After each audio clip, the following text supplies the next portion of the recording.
All right, we're live, doing one on the fly. Welcome back to Persuasion by the Pint. Jonathan Taylor, along with Sean McCool, and today, Jonathan, we've got a special guest. Oh, wait, nope, that's not right. They didn't show up. They didn't show up. Yeah, didn't get the invite, quote unquote. So yeah, you only get one chance. That's it. You only get one chance. What do they say? Actually, like, especially at the last minute when you don't show up. Yeah. So I mean, if you have a death in the family or something like that, then that's a pass. But other than that, gotta. What's the old saying? Like, you don't get prepared, you stay prepared. That's right. You should always have something in the back pocket just in case. Yep. Yeah, and I don't think I don't think we've ever happened like on the last minute where they just don't even show. We've had people that have emailed a little prior before and said something come up. Yeah, that's only happened like once or twice. Yes. So this is it. I mean, that's pretty good out of 435 episodes. That's right. One no show. That tells you the power and the pull of this podcast. That's right. I mean, people want to be on here. They don't. Except this one guy. And I think he made up. I think he made up when I reminded him, because he had RSVP'd. He had the link, and he said, "I just got the notification," which I know was not true. Yeah. So I think his PR person would have been bugging you if you hadn't. Absolutely. I think I think the person who scheduled this sent it to him. And you know what? We were going to talk about his book. I'm not even mentioning the title because he had an opportunity to showcase it on our show. We were going to talk. You're dead to me. Sorry, you don't do that last second. Now you email and something's come up, but hey, I just got a notification. No. Yeah. That doesn't happen. I'm walking out the door right now. Yeah. Okay. Sure you are. Yeah. So that makes me question. So when you do something like that, it makes me question, I don't know, your book. Yeah. We can't let our listeners, allow that kind of person into our listeners' lives.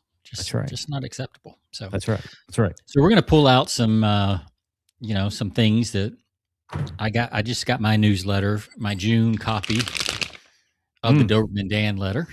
So we'll talk a little bit about that. There's a little excerpt in it from Dan Kennedy. So we got like a little double Dan going on.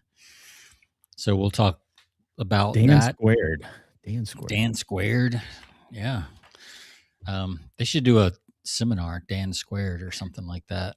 It's amazing that Dan almost, I thought he was practically dead like 4 years ago.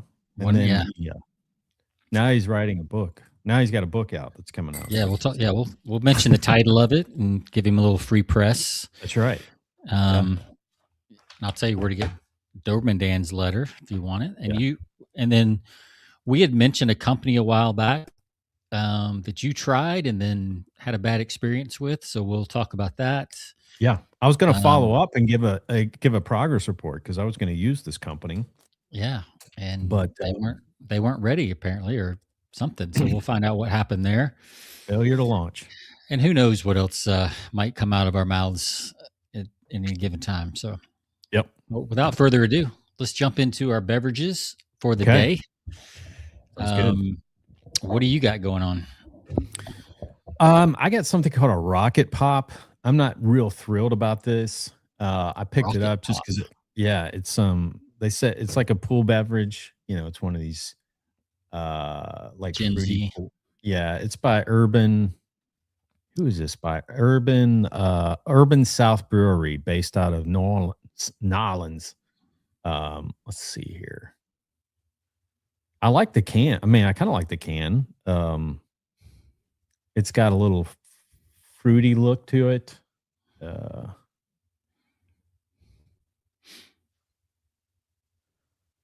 But it's a fruited sour. Oh yeah, the old Rocket Pop from the ice cream truck. Yeah. Red, white, and blue. We've got some of those in our freezer. Those are Rocket Pops. Okay, so it's supposed to taste like the Rocket Pop, which I don't know if that actually has a flavor, but well, this one's blue, raspberry, cherry, and lime come together in this Gosa These Gosa beers, I noticed these Gosa beers are really starting to they were trending upward there for a few years. I don't drink many of them, but they're starting to get more popular. But it Yeah. is a Gosa with a tart and sweet summertime treat. Only 4%. This is a pool beer. You're sipping it by the pool, Sean. You're sipping it by the pool, Yep. likely in the afternoon, and preferably colder than this one is right now because it's not very cold. Yeah, you got to keep a cooler. Yep. By if you're at the pool. So, well, look, I mean, Right. looks interesting. We'll see how it fares in the old ratings here in just a minute. Yep. I'm actually having coffee today because I did an MDMA session this week, a little therapy session. So I try not to drink any alcohol before or after that. What would that do? What would that? I mean, if you wouldn't do anything, it just makes the recovery harder. Well, okay, all right. So you want to, there's you plenty want of to people space it out. Yeah, it's just best practice. It's like anything that's taxing your system is just going to make the experience harder on your come down and that kind of stuff. So, but it was super clean because I did my nutrition and all that stuff. So it's been good. So don't want to mess that up. But I'm having Cafe Bustelo. This is in every grocery store in America, usually on the bottom shelf. It's cheap. And it's espresso ground coffee. I put it in the mocha pot. Finely ground. Yes. And I put it in the mocha pot, which is the little Italian pot that percolates basically. Yep. Throw in a little milk, a little bit of maple syrup, and then some cappuccino protein powder. So it's a nice afternoon, warm, basically protein coffee. So how much protein do you get off of that? 26 grams. Wow. Yeah, it's a full scoop of protein powder. So it's not this Starbucks 6 grams of protein in their foam stuff. It's like, what's the point? Your protein oat. What is it? Oat milk. Yeah, no, don't do that. Whole milk, grass-fed whole milk. Yeah, all that stuff. So yeah, this is my go-to in the afternoons if I want a little extra something. It's usually what I have. So yeah, it's good stuff. All right, well, let's cheers it up to a fly by the seat of our pants show. Yep. To spontaneity. I don't even have a glass. That's how spontaneous. Nope. Oh, actually, I do. Here's my mug. No glass allowed at the pool. No glass containers at the pool. Yeah, but I can have a chug. Bring my chug. So I'll go ahead and rate mine while you're pouring. I'm going to give mine a 4.5 because it's my own creation and it's really good. So I'll give it a solid 4.5. It'd be great with throw a little Kahlua or Bailey's in there. Oh man, take it to the next level. Bailey's Irish cream. So I'm gonna go. I'm not a huge fan of this. A little sour for my taste, so I'm gonna go 3.2. Yeah, those sours are hit or miss, mostly miss in my experience. Yep. So yeah, there's a couple out there that are like slushies, and man, that's just weird for a beer and stuff. But all right, well, not bad. Let's jump into the first thing. So the first thing, let's talk about the we mentioned on our last or one of our previous flights of persuasion about cold cakes and cold caking, like sending cakes as prospecting gifts. I heard about it. Cool thing.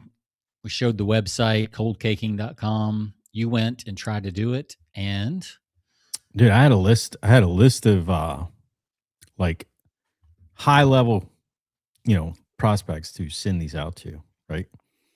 Yeah. But I think they have some work to do on their website. So I couldn't even sign up for an account. So I tried getting on, and I don't mean to throw them under the bus, but I tried for 2 days to create an account, and I could not even enter my email address and password and create an account to even send out a cold cake.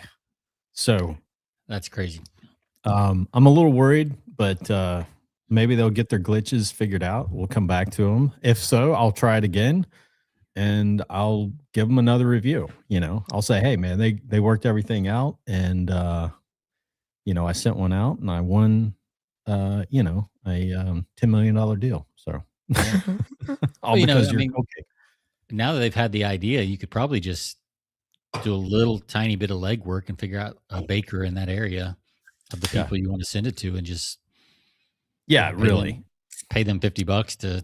I think the thing that intrigued me was you could put logos. I didn't know to what extent, because we were talking about that. You could like create logos, and put on the packages QR codes. So there was a lot of customization that I really liked. But we'll check back with them and see. So hopefully they can get it together. Yeah, and I just went on there, and as you were talking about it before the show, and the recent order they have up as a display says it was delivered March 25th, and it's June 5th. So not a good sign. They either went out of business already, or it was just more hassle than it was worth, or who knows what. Or just their website is broken and they don't even know it. Who knows? Yeah. Hopefully not the last. That'd be tough. But it was like a really young kid that started it, so I wouldn't be surprised if he's already on to something else. So yeah. So that's sad, right? That's sad news. So if anybody out there wants to knock off coldcaking.com, now is the time. Now is the time. We got your first customer right here. Even as we speak, I am trying to log in or create an account, and it just says you can't even get past the creating an account. So wow. Well, that's tough. I had my Amazon account hacked last week, and somebody spent $1,000 in my account. Ooh. Yeah, that was fun. Spent some time. So and then I got locked out of my own account afterwards. Because you had spent so much, and then you filed a report, and then they locked it. Yeah, then they locked it, and then the text codes wouldn't come through. The 2-factor codes, just wouldn't come through my phone. Right. And I called AT&T. I called. Man, it was about 6 or 8 hours over 2 or 3 days of going back and forth. It's finally resolved, but yeah. It's crazy how that stuff pans out. Yeah. Let's talk about. Yeah, luckily, they reversed the chart. I was able to cancel most of the orders because I called them quick enough, and they flagged them. Yeah, I woke up in the morning with like orders for stuff that I would never order. I was like, what? And I go in my bank account and negative charge. The debits for those. Oh yeah, you're like one after first the I thought other. it was because Amazon sent me a message, and I thought it was a phishing message trying to get me to click on the link about the account being hacked. Mm-hmm. So then I went to my bank and saw the charges were there, and then I went and signed into Amazon. So yeah, it was a great start to the morning. It's going around right now. I get text messages that you've got tolling fees, like that you haven't paid, and they're like, you got to pay them, or you're gonna, you're in danger of, losing your license or something like that. It's crazy right now. Yeah, it's all kinds of stuff. Well, let's talk about Doberman Dan's letter came out this month, the June edition, and I've got it right here in my never nicotine stained fingers. And he was talking about what he calls the BAB. The BAB. Yeah, the big ass box. Love it. Right. So if you're gonna, and this is right up your alley, Jonathan, because you've done this. Mm-hmm. And he was talking about in a world that is inundated by emails, especially CEOs and higher level business people, they're getting 300 to 400 emails a day. Yeah. And just doing their best to clear those out. So email is tough with that crowd. Mm-hmm. So you almost have to do something physical in the mail, and even more than a letter, but like a box that ends up on their desk. Yeah. And that's what he was talking about. And what's interesting is while he was doing this, he shared a memo or a fax from Dan Kennedy, who was basically saying the same thing, that they have a client in a very high net worth, people with money, PWM, Yeah. Right. players with money. And they're doing this box thing, and their cost of acquisition. Now, a client is worth about $100,000 in the first year. Yeah. In the sector they're in, and it's cost them about $14,000 all in between mailing and advertising and sales call and all the different pieces. It's about 14,000 to land a client. That's still pretty good return on investment if you're getting $100,000 client out of that, right? Yep. It's not too bad. But one thing he was saying, he said one reason they're doing this is everything is offline. So we titled this "The Power of Analog Marketing" this episode. And one thing he said is, with AI, everything's getting ripped off so fast. If somebody sees your website and they like it, I mean, they could spin one up on Claude in 30 seconds. Yeah. 2 minutes. I was watching a video where they say how fast you can do that right now with Claude. You can go to the source code. You could literally download that, feed it into Claude, and say, I want you to duplicate this. And I mean, you can just rip somebody's whole sales page off right then and there. Yeah. And then redirect, put up a few ads, redirect the traffic. You'd be borrowing their ad spend, change the domain by one letter. Most people aren't even going to know. Yeah. So what he said is, they're actually doing this with no website, no social media, no YouTube, no email. He says, I'll throw in a secret. We have invented completely proprietary language for everywhere he sends out these gifts. So if Google search, it doesn't go anywhere. Okay. We also have a built-in anti-AI defense that I won't disclose. So basically, even the name of their company or the name of their products or process or whatever, they make sure that it doesn't show up on AI. So they're creating a name that won't show up on AI. So if people do totally a Google invisible search, to AI. Yeah, totally invisible to online, period, which is very interesting, because I know when I was doing some sales for a client, one of the reasons that we lost about 20% of sales. You've seen those sites where if you're looking for, Randy's, profit maximizer course, there'll be somebody that has Randy's profit maximizer course scam as a website. Yeah. Right. And they write up these bogus articles and they just guess at kind of what the person's doing, and they look for any holes or anything they don't like, which is not hard to do, right? If you're reading a sales page, you can question anything, but they don't have any proof on it. But they'll put these sites up and then they redirect the traffic. They'll say, but if you're looking for something like this and you want something a little more, safe and trustworthy, check this out. And it's usually an affiliate link to either their own product or somebody else's. Right. So, I mean, that's the kind of stuff that they're trying to avoid by going invisible. You don't want one of these quote scam or review sites to pick up your traffic.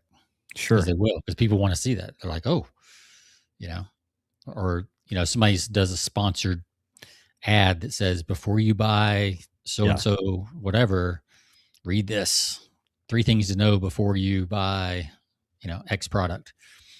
And those are effective. They work. I think it's a pretty lazy way to do business, but to each his own.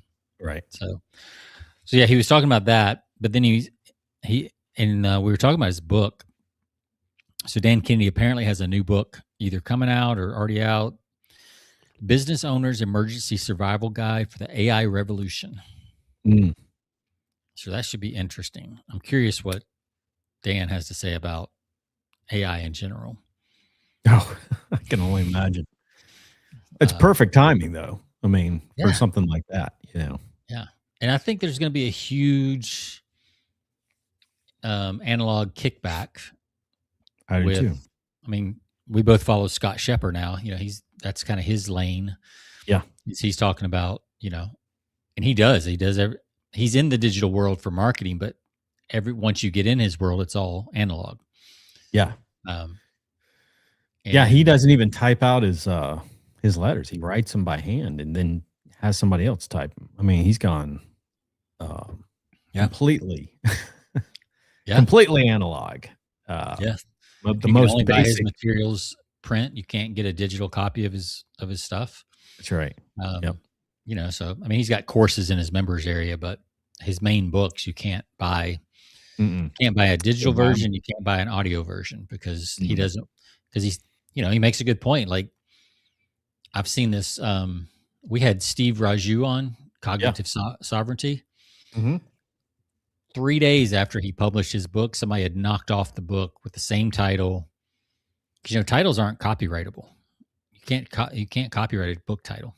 Somebody stole that title. Somebody took the same title. They changed the subtitle a little bit, and then I'm sure with AI, wrote a book and threw it up there. I mean, it's just Wow. It's crazy. Yeah. So that's another reason to do analog marketing so you're kind of floating under the radar and you're not, being seen by so many people. I mean, a lot of this is thanks to Russell Brunson and funnel hacking, right? I mean, he kind of created the culture of, just knock off everybody's stuff. I mean, it's been going on before that. Sure. Right. But he definitely made it more popular, Well, yeah, and I think that there's some lessons to that in terms of scarcity. Like if you're on Amazon, people like if you can't get your book on Amazon, then people have to go through your means. Right. You're the gatekeeper on where they get access to your information. And then get access to your stuff. So, and then you have their address, and if you're doing print, you've got their physical address too. Yeah. Which means you can continue to communicate through direct mail with them. Right. Which is way more valuable than an email these days, I think. So what type of big box does he go into detail on what they're sending? Yeah, so Doberman Dan talks about well, first of all, he gave like 6 reasons that you want to use BAB. We've already talked about some of them. And he said one I liked, I think my favorite, is that it signals seriousness in a world of cheap talk. Yeah. The cost of producing a website, content, an email has gone down to basically zero. Yeah. Even 2 years ago, it still took a little effort to put up a website. Not true anymore. Right. Yeah. So there's just no barrier to entry for people to just be spamming you, to fire up an email, all that stuff. So when you send a physical package that has a physical letter and maybe a physical brochure and maybe it's a sample of something or whatever, that shows effort. Mm-hmm. And especially when you're going after people that are higher net worth or, have worked hard to get where they are, they appreciate the effort. Yeah. That they know what it took to sit down, put together a box, find the address, do a little research on the company, because obviously your letter needs to have some stuff in it. And all that, they get to do it. So the components that Dan talks about, Doberman Dan, and by the way, if you want to get on his newsletter, it's dobermandan.com. So make sure you go cool check guy. that out. He's been on our podcast, 2 or 3 times? Yeah. Yeah. Have to have him back on soon. Yeah. So the cover letter, this is the engine, the emotional core, the beating heart of your BAB. Everything else in the box is supporting cast. The letter is the star. Your cover letter needs to accomplish 5 things, and it needs to do all 5 in the first 3 paragraphs.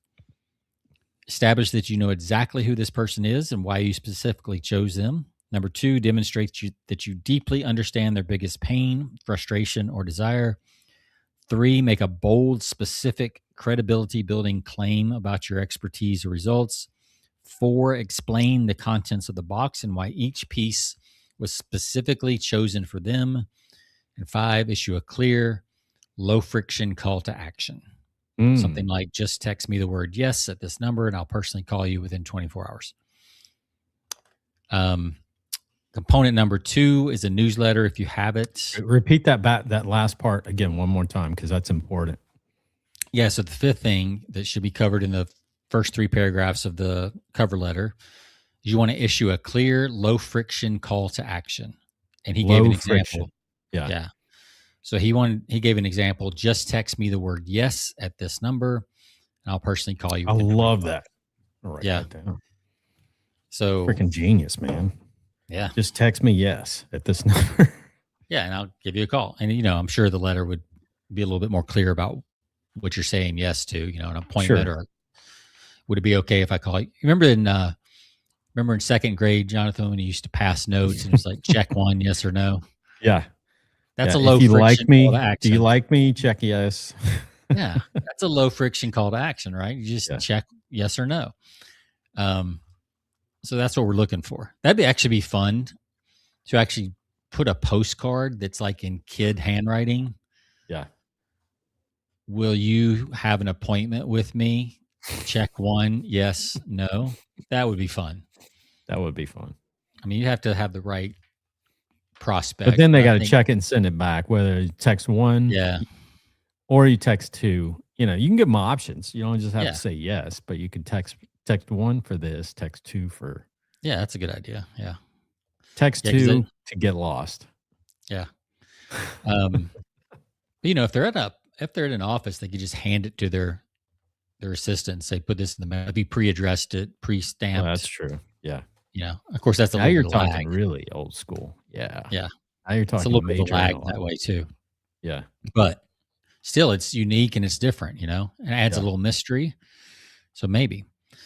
So component number 2 that Dan talks about is your newsletter. Mm-hmm. If you have one, and I think everybody should have a newsletter, you could put in, you've got your journal that you combine, that you create. You got, some other things that you could definitely do. Mm-hmm. Component number 3 is a book.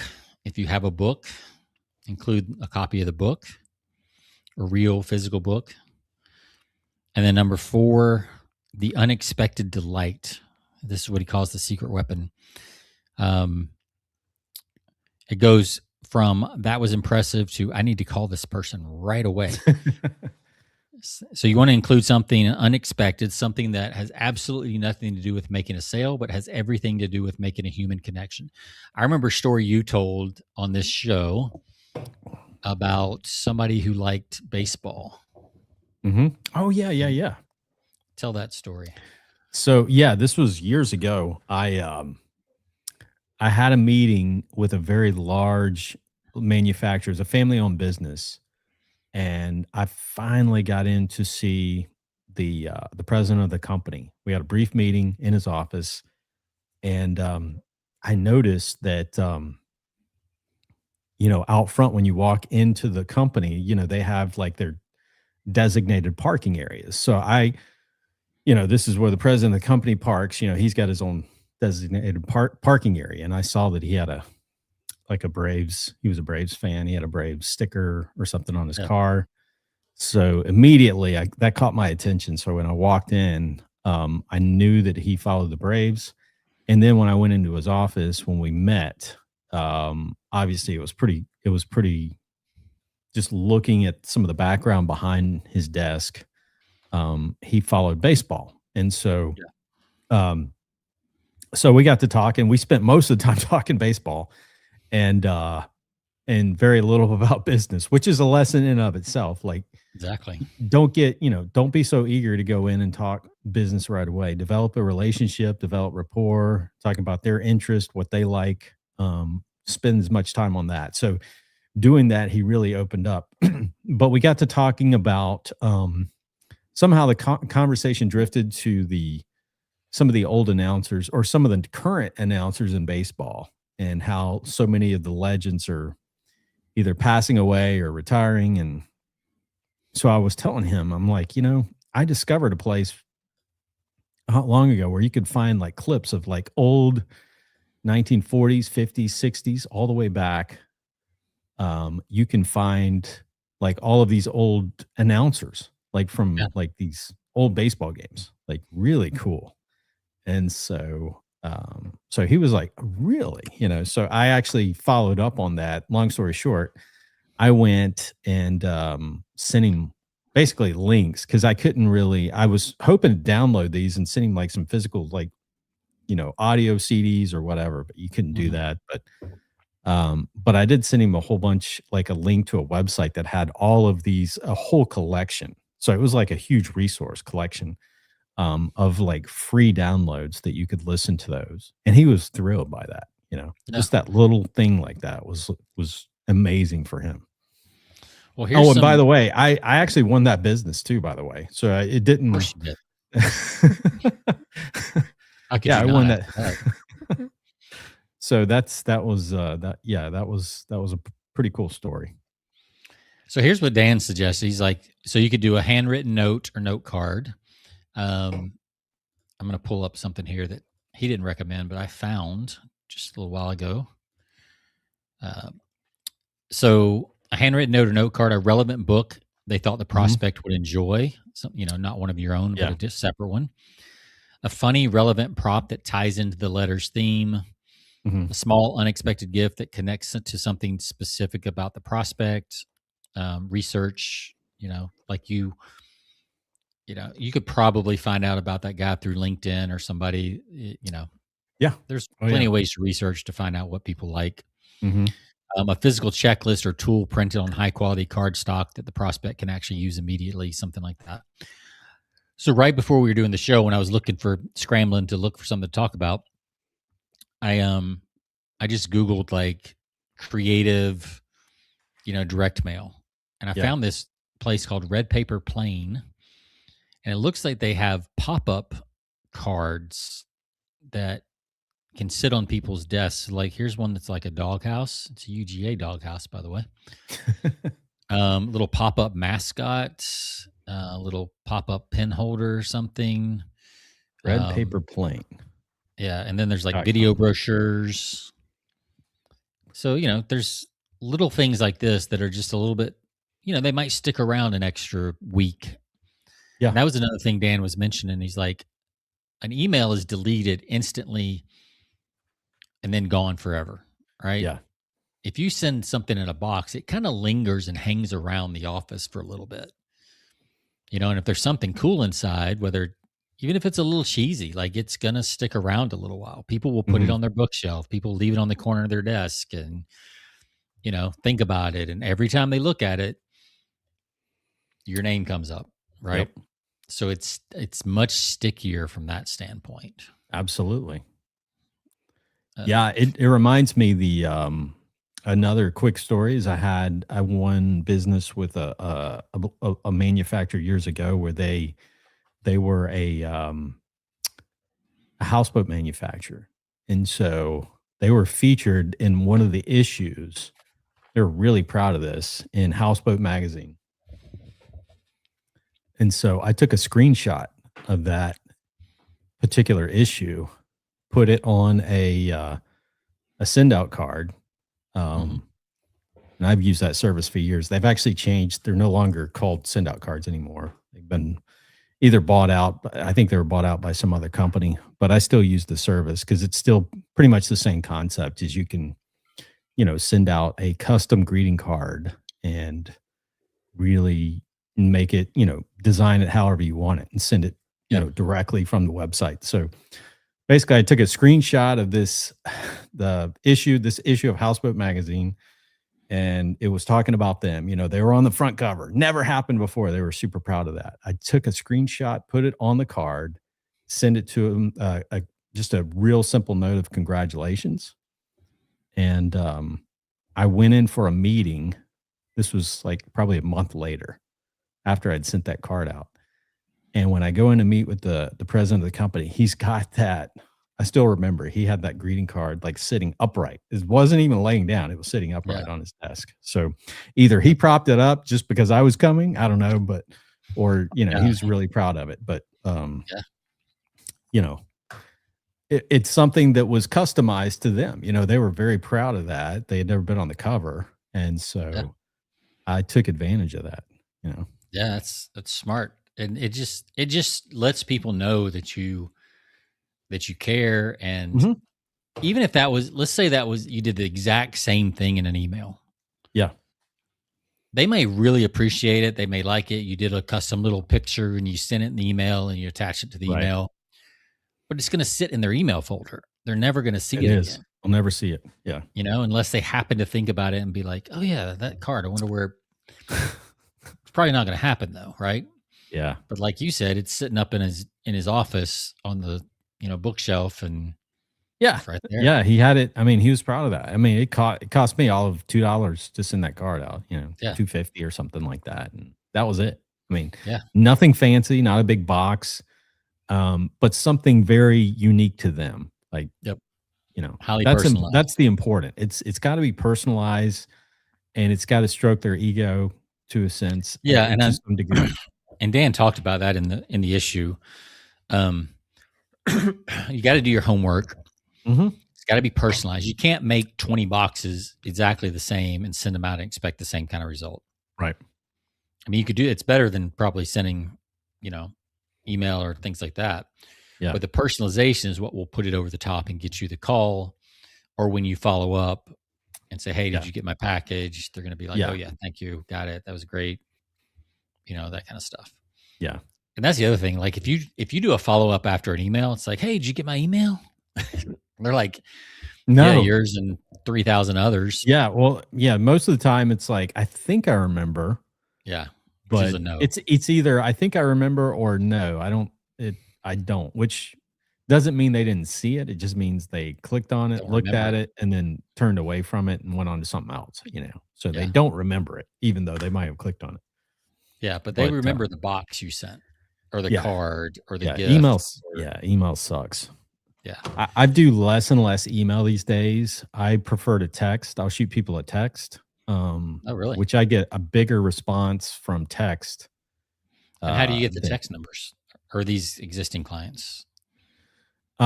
typically I use if I don't know the prospect, if I've never talked to them or found this information out, there's ways to I use an AI software called Oh, okay. Seamless. I think I've Uh, mentioned this before, but Seamless will go into your account and it's kind of crazy. It not only will pull your business email, but it'll get your someone's personal email. I mean, I get Yahoo and like Wow. like their their Gmail accounts that they probably aren't expecting to get an email from, but I wouldn't send them an email there. But I also get their phone number and in a lot of those cases I get their cell number. So and typically I'll try to approach them first but with a phone call before I shoot a text. Um and maybe an email just so I can say, even though I know they haven't seen it, I can say in the text, "Hey, I sent you an email," just following up on that, you know.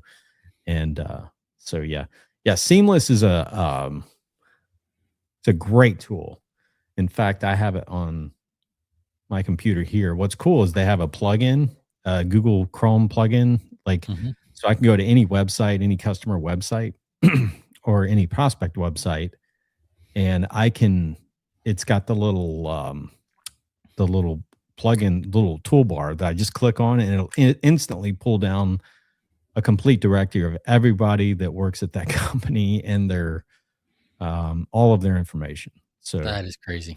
it is. Wow. Does it pull like addresses too, like physical addresses? Yes. Yeah. Wow. Oh yeah. Yep. Everything. Well, that fits in And nicely, doesn't it? and then it pulls yeah, and then it pulls their all of their socials if they're on LinkedIn, if they're on Facebook. I mean everything. It's crazy. Yeah. And I don't tell them that I use this to get it, but it is pretty it goes pretty deep. And most of the stuff that it pulls is probably like 97% accurate in most cases. Wow. Every now and then I'll get one email that's probably, you know, it's not accurate, but I'm more interested in the phone numbers and, you know, how to Yeah. connect to them by phone or the That's cool. address. Yeah. I'm looking at the Yeah. things it pulls here: email addresses, cell phones, Yeah. Enterprise security and compliance, which I Mm-hmm. guess need to know that. Yeah.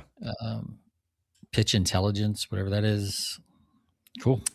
Yeah. It's pretty cool. I mean, it's I've used it for 2 years now. It's fairly expensive. But for what I do, it's a few $100s a month. But for me, if I Yeah. land a client off of that, then you know, Yeah. it's They have a easily free worth it. version, and you only get Yeah. 50, Yeah. 50 credits, one full contact per credit. So, Yep. Yep. if you're somebody like me who's a freelancer, you don't need, a ton of clients. I mean, it's not a bad Right. way to go. No. No, it's a So great tool. I fully endorse it, and I've been, like I said, I've been using it for like over 2 years now, almost 3 years probably. So there you go. Make your it's research easier. it does. It makes his AI has really, and this uses a lot of obviously it's using AI in the background, but Yeah. I wonder how much that I could just use Claude now instead of I'll tell you this. what, speaking of that, I went through a little boot camp somebody put on, and one of the prompts they gave as part of the boot camp was a prospecting Yeah. prompt.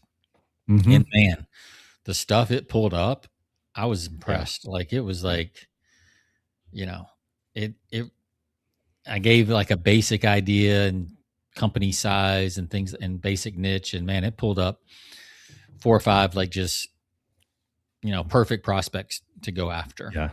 Yep. So yeah, I think this company's in trouble, honestly. I probably won't, won't need to use them because I can just use a Claude, what it costs me compared to what I pay for this. Yeah, you can even upgrade to, Claude Max if you had to still save money, Yeah. So, yeah, that's pretty cool. So I'll share that prompt with you if I remember this week. Yeah, please do, because you can tweak it. If I could, if I can use that, tweak the prompt and use that for a whole lot less than what I'm using Seamless, then I'll switch. Yeah, or drop to the free plan and let Claude do the, initial work, and then then go to their website or whatever. Exactly. Yeah, use the free stuff. But cool. Well, I think that's all I had, man. Was keep the postman in business. Yeah, exactly. I love the personalized approach too. That's the key, is just sending them something. And like you said, you can with AI too, you can go to go to their LinkedIn page. You can find out what their interests are. And that's the other thing I like about Seamless is I can get like it gives me, for every contact that it pulls down when I click on their website, it'll have all of their social icons. And I click on each one of those, whether it's LinkedIn, Facebook, wherever they're on. And you can kind of get a little bit of background just from getting on their LinkedIn page, what their interests are. And that's a good start. So, and a lot of times these days, people's about pages, or if there's like a team section, a lot of companies now, they put like at least one like personal thing in that little write-up about the person to make it sound more human and more, it used to be it was all business, but now everybody puts in like and we'd like to, I love to go camping on the weekends with, whatever. So that's another good place to look, especially with businesses, to look on the team page and then click on the pictures to see the little drop downs that have, something about each person. Yeah. That's some good hidden, it's kind of hidden away, but it's a good place to find little intel on people. So, that's good. That's a good point. All right, man. Well, by the way, I was going to share one of the, so these are something, I think I'd shared this with you before, but I'm going to pull this up real quick before we close out. This is one of the things that I share with people. Like, these are easy, gifts that I send out to people, and I'll usually include it with, it's not just by itself, but it's a good start. So if I don't get a response to, and this is typically a high level prospect that I'm going after, if I get completely ghosted, they don't respond, then what I'll do is let's see. Oh wait, that's not it. Um, I'll send these little. I think I shared this with you. This is this is a candle. It says per my last email. Yeah. And it says they smell good too, by the way. So these are great little gifts to package up with other stuff to send out. It says a unique blend of passive aggressive emails, kind regards, and professional clapbacks. I mean, can you even read? Wow. Bold. I like it. Here's one that says, per my last email is a strong and sassy blend of mahogany and teak wood intertwined with a hint of clean lavender, cedar wood, and rosy nuances of geranium or geranium. So light this candle. So light this candle and write that sassy email. There you go. Yeah, these are just little cool. You know, you can pick up like they have different ones like there's one like sugar cookie, I think smells like this meeting should have been an email. Oh man. My daughter would love that one. Berry mimosa. Yeah, they have different here's bourbon vanilla. So yeah. So anyway, those are fun to send out. Like, but I typically will do it with something like you said, as Dan had pointed out earlier. You can send it with like you know, books or something like that. You know, something if you find an interest, send it with a book or something else. You know, don't just send it by itself. And then what do you follow up by phone after that? Yep. But I love the idea. I wrote this whole thing down about like just text me because that's a great idea. Like even I didn't think about that. Text me yes at this number, right? So and then you got permission to call them. Mm-hmm. And it's kind of like you remember the old direct mail days, like the interactive thing where you took this yes sticker and you stuck it on the order form before you sent it back. That absolutely that interactiveness is a micro commitment. Mm-hmm. So to get somebody to type in your number and say yes, right? That's a decent, you know, it's a micro commitment, but it's still it's a physical in the real world. What do they say in sales? You got to get 3 yeses before at least. That's one step towards. Yeah. And like I said, it's physical. It's not just kind of sitting at the computer or whatever. It's a little bit more. I mean, yes, it's on your phone, but it just feels a little different. So, well, good stuff, man. That was good for seat of the pants. Absolutely. I'll close out with this, and we'll talk about this on. I'd love to. This would be a great topic of conversation with a guest on a upcoming show. But I heard a sales trainer, like somebody who's been in the business a long time, well respected, who talked about this week. I saw a clip of him talking about if you're in sales and you want to sell experiences and not products, don't sell features and benefits, sell experiences. Like especially if you're selling to if you're in B2B, that's what you should be doing. Or if you're selling to high-end clients, which you should be doing too. I mean, you want to sell to the affluent. That's the bottom line, whether it's in business or affluent people, unless your deal is selling huge volume. I prefer to sell high margin to affluent buyers. Yeah. And if you want to do that, you should be reading Robb Report. And this was a reminder because I used to get this magazine all the time, but I picked up a couple of copies. But if you read the articles, not just the ads in Robb Report, they're geared towards everything in there is geared towards the affluent. I don't care what you're reading, but it's on whether you're travel, whether you're playing sports, everything is high end. And the articles are amazing in how they write, because the writing is not about the stuff. It's about the experience from the stuff that they're talking about. Exactly. So when you're selling to wealthy, affluent, sell the experience. Don't sell the you're stuff. Selling. Another way to say that would be you're selling the status of that experience. Yes. Yep. Right. I tell you who does this as a commodity type product. low cost commodity type product who does this very well. And I've been seeing more of their commercials lately because I think they're ramping up to be a big sponsor for a lot of the 250th, celebration for America and all that stuff, Right. this month and next month. And that's Coca-Cola. Coca-Cola, if you watch their commercials, it's always about the experience. It's never about the flavor of the Coke. No. Yeah. Every once in a while it might be, but for the most part, it's about the experience of drinking a Coke with friends. I mean, beer commercials do this too, but Coke does a really good job of just painting this imagery of like happy, enjoy to buy the what is it? Remember that classic ad? Yeah.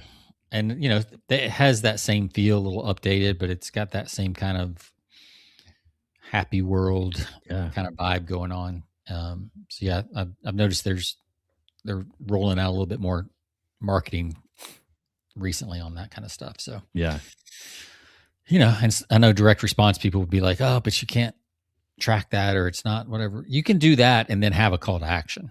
Like, don't throw out what we're saying. Just figure out how to tack a call to action onto it, or absolutely, something else. Yeah, every great and we should talk. That's why I said we should have a guest on to talk about this. Not like going back to the old Ogilvy ads and some of the great ads of the 20th century, and how to get back to those today in the world of AI. Teaching people like you said, it's really focusing on the status and the experience of something, and really how to get back to that. Because you just don't see many ads like those some of the greatest. What is the book? The 20 greatest ads that shook the world, or or the greatest advertisements that shook the world. I've got that book, so I think that would be a great. We should go through some of those. I mean, I'm actually about to do a promotion or a little email, and I've been trying to think of different angles, and I was like, oh yeah, this is perfect for the Wall Street Journal letter. Yeah, so I'm going to do a abbreviated, kind of knocked off version of that for this particular email for a client. Yeah, compared to two people, two situations, and which one do you want to be? What's the difference? I love it. Yeah. The thing is just, I've used that several times throughout my career, and it always works. And that ad ran for, how long? That ad ran for a long time. It sold like, I think $2 billion worth of subscriptions to the Wall Street Journal. Oh man. Which is pretty good. So, but yeah, it ran for probably 20 years, I think. Yeah. And it's been knocked off in just about every industry you can imagine. Oh yeah. Successfully too. So, if you understand the psychology of why it worked, you can knock it off. So, absolutely. So yeah. All right. Well, for a on the fly episode, that was, where do we go? Almost an hour. Dang. Yes. There we go. Episode 435. Check us out. Persuasionbythepint.com. We do have a guest, and I do expect him to show up next week, unlike our guest today. But we do have a guest joining us next week. We'll be talking about the persuasive power of documentaries, like the what do they call it? The documentary effect, and how those work so well. I was thinking about that. Documentaries do persuade, but there is this documentary effect. When you watch one, you're automatically like, oh yeah, that happened. And it's like, wait a minute, I've been sucked in, and they're so good about, like, they have such a persuasive power. There's a huge assumption that a documentary is 100% true. It's exactly. And it makes it feel like, because it comes from a more of an investigative type standing. But that'll be fun, because some of when I was working at Stansberry and just other financial publishers, some of our best promotions were always that investigative voice. When we wrote the sales letters, they were like, you couldn't tell which way we were going to go on a stock pick. It was like, well, there's this about it, but Yeah. here's some cons. Right. And then at the end, you're like, but we think this is worth getting. And then, Sure. here's a special report, blah, blah, Yep. blah. But it kept people guessing like which way you're going to go. And it felt, felt investigative, instead of salesy. Yep. So it felt like you were the reader felt like you were on their side. And I think that's Oh, how of course. documentaries feel. It's like, oh, they're doing the investigating for me. I can just sit here and watch. So this will come on the heels of we'll be having this show next week as what is it? Disclosure Day comes out. So that'll be fun. Yeah, that's right. Yeah. We've got our tickets. Cool. Well, I won't have seen it yet because we're going the Tuesday after. So, but it will be out. So there'll be some buzz around it. Absolutely. So yeah, we'll find out. Yeah. We'll have to have, we'll have to talk about that. Maybe have a guest on related to that. Yeah. All right. Have a great weekend, everyone. We'll see you next week. Thanks for tuning in. See ya.